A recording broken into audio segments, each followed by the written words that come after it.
Ötükenden çıktık yola diyar diyar gezeriz kardeşlerim. Tek derdimiz obamızın, soyumuzun huzur bulacağı bir yurttur. Sefer bizim, zafer Allah'ındır. Yola koyulmayana, ava çıkmayana, rızık peşinde koşmayana nimet yoktur.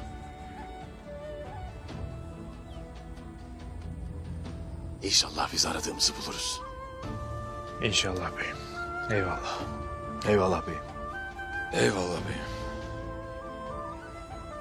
Aradığımız nedir beyim? Adaleti ve hürriyeti soluyacağımız yurttur Turgut'um. Töremizi, ruhumuzu, davamızı nakış nakış işleyeceğimiz bir yurttur.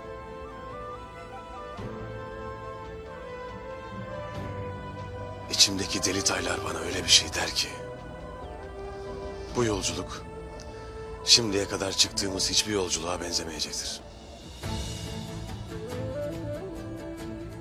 Obamızın, soyumuzun istikbali için hiç durmadan atlarımızı süreceğiz. Güneşin doğduğu topraklardan, güneşin battığı topraklara kadar durmadan devam edeceğiz. Güneşin battığı topraklar mı dedim beyim?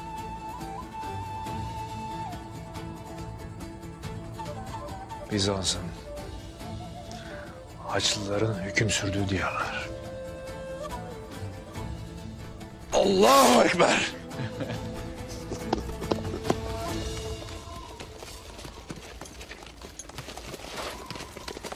Oo. Selamun aleyküm. Aleykümselam. Aleykümselam.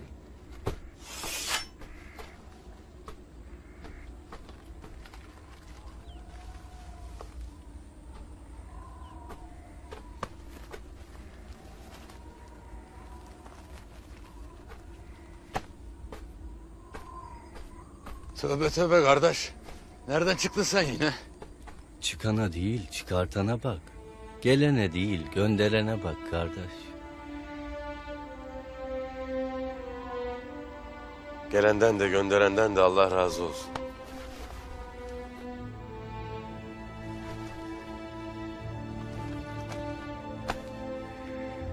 Yolda aç kalmayın diye size azık getirdim.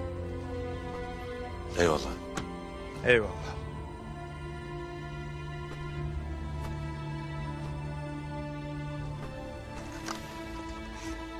Afiyet olsun kardeşler. Yavaş yola ayı. Gırtlağına kalacak. Sen kendi işine bak lan. Bir avuç beynin vardı. Aşık oldun. Onu da kaybettin.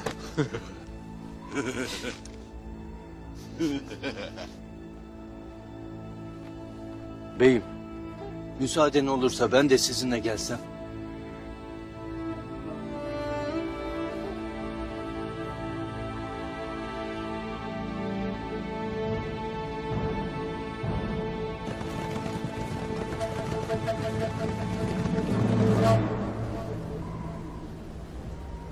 Düğün günü yaklaştı ana. Otağın şenlenecek. Oğlun Tuğtekin soyuna soy katacak inşallah. Tuğtekin beyim.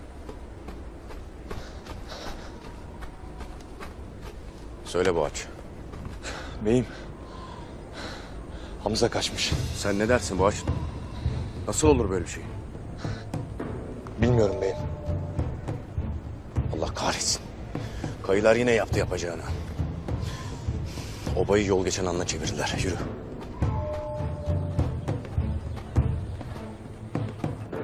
Hamza'yı kaçırıp Noyan'ın inine casus olarak yollayacağını neden Ertuğrul kardeşime söylemedin ağabey? Sungurum, Ertuğrul kardeşinin anama da bizlere de söylemediği gizli bir vazifesi vardır. Ona mani olmak istemedim. İşte bu sebepten kendi işimi kendim görmeye karar verdim. Ve Dumruluğu Efrasiyab'ın peşine saldım. Korkut Bey'in olanlar